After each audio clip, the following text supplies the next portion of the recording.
Chairman का letter पढ़ने के बाद लियान अभी शॉक में ही था। वो अभी उस लेटर को डिकोड करने की कोशिश कर ही रहा था कि तभी शाह उसे एक और शॉक दे देता है। वो लियान को बताता है कि ये एक ऑफिशियल इनविटेशन है और वो भी सीरियस वाला। आई थिंक ये मेरे घर से आया है। एक्चुअली चू यिन फाई मेरे डैड हैं। इस बारे में सिर्फ जनरल मैनेजर और कंपनी के कुछ सीनियर स्टाफ को ही पता है ये बात। ये सुन के तो लियान और भी ज्यादा शॉक हो जाता है। फिर वो शाओ की ओर देख के उससे कहता है, तो वो नौकर जिसे मैं पिछले 6 महीनों से काम के सिलसिले में इधर उधर दौड़ा रहा था, हकीकत में वो कंपनी का फ्यूचर मालिक है। इस पे शाओ फिक्र में पूछता है कि क्या आप मुझसे नाराज हो। लियान पूछता है कि मैं क्यों नाराज होऊंगा तुमसे भला। शाह जवाब देता है कि क्योंकि मैंने आपसे झूठ बोला। इस पे लियान उसे आंख मारते हुए कहता है कि नहीं, तुमने झूठ नहीं बोला, तुमने तो बस मुझे ये बात बताई नहीं। शाह पप्पी फेस के साथ लियान से पूछता है, तो क्या आप इसके लिए रेडी हैं? लियान स्माइल के साथ जवाब देता है, किस चीज के लिए रेडी? तुम्हारे डैड से मिलने के लिए? तुम तो ऐसे बिहेव कर रहे हो जैसे हम कोई कॉलेज कपल हों। वो दोनों ऐसे ही थोड़ी देर तक बातें करते हैं। इसी बीच लियान शाओ को लिटिल नटखट बच्चा कह के भी टीज करता है, क्योंकि शाओ के डैड ने लेटर में उसे यही कह के पुकारा था। शाओ तो शर्मा ही जाता है। वो अपने टमाटर की तरह लाल गालों के साथ लियान से कहता है, सीनियर, अब आपको अपने काम पे लौटना चाहिए। आसपास के लोग हमें ही देख रहे हैं, मैं चलता हूँ। शाह की बात सुन के लियान कैबिन के बाहर देखता है तो उसे रियलाइज होता है कि उसकी नजर पड़ते ही सारे कलीग्स वापस से काम पे लग जाते हैं। इससे पहले वो सभी उसके कैबिन के अंदर ही देख रहे थे। लियान अपनी टाई ठीक करते हुए बड़े ही पोलाइटली शाह से बोलता है, पहले मैंने तुम्हारे सामने ही चेयरमैन की शिकायत की थी। मैंने उन्हें एक अकड़ू बुढ़ा आदमी या फिर ऐसा ही कुछ कहा था। मुझसे गलती हो गई क्योंकि मुझे पता नहीं था। जब मैं चेयरमैन की शिकायत तुमसे कर रहा था तो तुम्हारे मन में क्या चल रहा था? शाह प्यारी सी स्माइल के साथ जवाब देता है कि आपने कोई गलती नहीं की। हालांकि मैं अपने डैड को अकड़ू तो नहीं कहूँगा, पर हाँ, आप कंप्लेन करते वक्त बड़े प्यारे लगते हैं सीनियर। शाह की इन मीठी मीठी बातों को सुन के लियान उससे कहता है कि बस बहुत हुआ, फिलहाल तुम्हें अपने काम पे वापस लौटना चाहिए। लियान को पता था कि वो शाह की मीठी मीठी बातों से जीत नहीं सकता।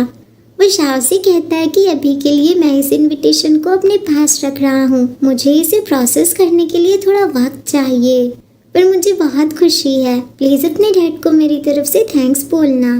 तुम्हें ये भी सोचना चाहिए कि तुम मुझे और क्या बताना चाहते हो। हम काम के बाद अपनी कन्वर्सेशन कंटिन्यू कर सकते हैं। काम खत्म होने के बाद लियान और शाह अपने घर की ओर चल देते हैं। लियान तो मन में यही सोच रहा था कि ठीक 1 दिन पहले रोमन ने मुझसे जो बातें की थी कि वो शाह की फैमिली से कई बार मिल चुका है, पर मैं एक बार भी नहीं मिला। वो सब सुन के मुझे बहुत जलन और दुख हुआ था। लेकिन ठीक अगले दिन ही मुझे शाह के डैड से मिलने का इनविटेशन आ गया। लियान शाह से पूछता है, तो क्या तुम मुझे कुछ और बताना चाहते हो? शाह प्यारी सी स्माइल के साथ जवाब देता है, बिल्कुल, मुझे आपको 3 बातें बतानी है। पहली, मेरे बड़े भाई का सरनेम चू है। मैं अपनी मॉम का सरनेम यूज करता हूँ और वो डैड का। मैंने इस बात को सीक्रेट इसलिए रखा है क्योंकि मुझे ट्रेनिंग की जरूरत है। मैं अपने डैड का बेटा होने के नाते कोई स्पेशल ट्रीटमेंट या तारीफें नहीं लेना चाहता था। मैं आगे भी इस बात को सीक्रेट ही रखना चाहता हूँ। लियान इस पे अपनी हामी भरता है और शाह से कहता है कि तुमने बहुत अच्छा किया। शाह आगे बोलता है, मैं आपको ये बात अभी इसलिए बता रहा हूँ क्योंकि मैं चाहता हूँ कि आप मुझे बेहतर तरीके से जान सकें। मैं अपने प्यार को उन लोगों से इंट्रोड्यूस करना चाहता हूँ जिनकी मैं सबसे ज्यादा रिस्पेक्ट करता हूँ, जैसे कि मेरे डैड। इसके साथ साथ मुझे यकीन है कि आप मुझे मेरे रियल सेल्फ में प्यार करते हैं। दूसरी बात, मैं ये नहीं कहूँगा कि मुझे अपने फैमिली बैकग्राउंड से कोई बेनिफिट नहीं मिला, पर मैंने काम पाने के लिए कभी भी अपने फैमिली बैकग्राउंड का इस्तेमाल नहीं किया। मैंने अपना रिज्यूमे सबमिट किया, उसके बाद ही मुझे जॉब मिली। इस पे लियान शाह की तारीफें करता है कि वो सच में ये जॉब डिजर्व करता है क्योंकि वो काफी अच्छा कैंडिडेट है। साथ ही साथ लियान शाओ को बताने लगता है कि उसे कंपनी में कैसे रिक्रूट किया गया था और उस रिक्रूटमेंट प्रोसेस में वो भी इन्वॉल्व था, जिसके लिए शाओ लियान को थैंक यू बोलता है उसे रिक्रूट करने के लिए। उसके बाद शाओ लियान को बताने लगता है कि भले ही वो और कहीं अपने फैमिली बैकग्राउंड की पावर यूज ना करता हो, पर वो अपने डैड के पैसे खर्च करने में बिल्कुल भी नहीं हिचकिचाता और डैड भी कभी कोई हिसाब नहीं करते। ये सुन के लियान उसके गाल खींचते हुए उसे टीज करता है, पर साथ ही साथ वो शाओ की इतनी तारीफें करता है कि पूछो ही मत। शाओ आश्चर्य के साथ लियान से बोलता है कि मैं ये पैसे खर्च करने वाली आदत नहीं बदल सकता। इस पे लियान कहता है, और तुम्हें ये आदत बदलनी ही क्यों है भला? अगर तुम्हारे पास पैसे हैं तो उन्हें खर्च करना लाजमी है। मुझे हमेशा से पता था कि तुम्हारी फैमिली बहुत अमीर है, इसमें शर्मिंदा होने की कोई बात नहीं है। भले ही तुम रिच और खर्चीले हो, फिर भी तुम उनमें सबसे अच्छे हो।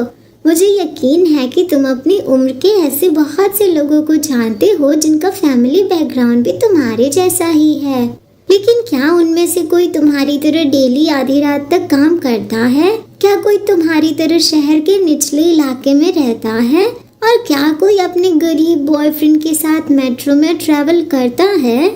लियान की बातें सुन के शाओ कहता है कि आप कुछ ज्यादा ही तारीफें कर रहे हो मेरी। इस पे लियान बोलता है कि मैं तो ये हर दिन कर सकता हूँ, मेरे पास बहुत सारी बातें हैं तुम्हारी तारीफें करने के लिए।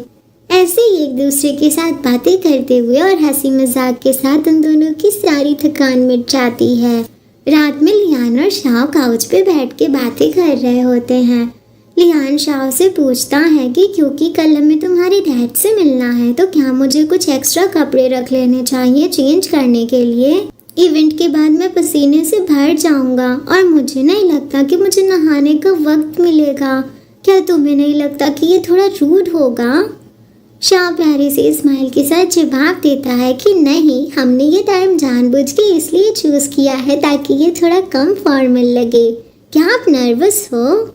लियान जवाब देता है कि हाँ मैं नर्वस हूँ, ये हमारी पहली प्रॉपर मीटिंग होगी। मुझे बिल्कुल भी अंदाजा नहीं है कि मुझे उन्हें क्या तोहफा देना चाहिए। हमें कल दोपहर 1:30 बजे तक ओलंपिक पार्क पहुँचना है। हमारे पास अच्छा तोहफा चूज करने का वक्त नहीं होगा। तुम्हारे डैड को किसी चीज़ की ज़रूरत नहीं है और मुझे नहीं लगता कि उनके लिए खाना बना के ले जाना सही होगा। इस पे शाओ एक छोटे बच्चे की तरह रूठते हुए कहता है, सिर्फ मुझे ही आपके हाथ का खाना खाने का हक है, बाकी किसी को नहीं। लियान शाओ से बोलता है कि क्या तुम एटलीस्ट कोई आइडिया दे सकते हो? हम तुम्हारे डैड से मिल रहे हैं, अगर तुम मेरी हेल्प नहीं कर सकते तो जाके छिपकली को खाना खिलाओ।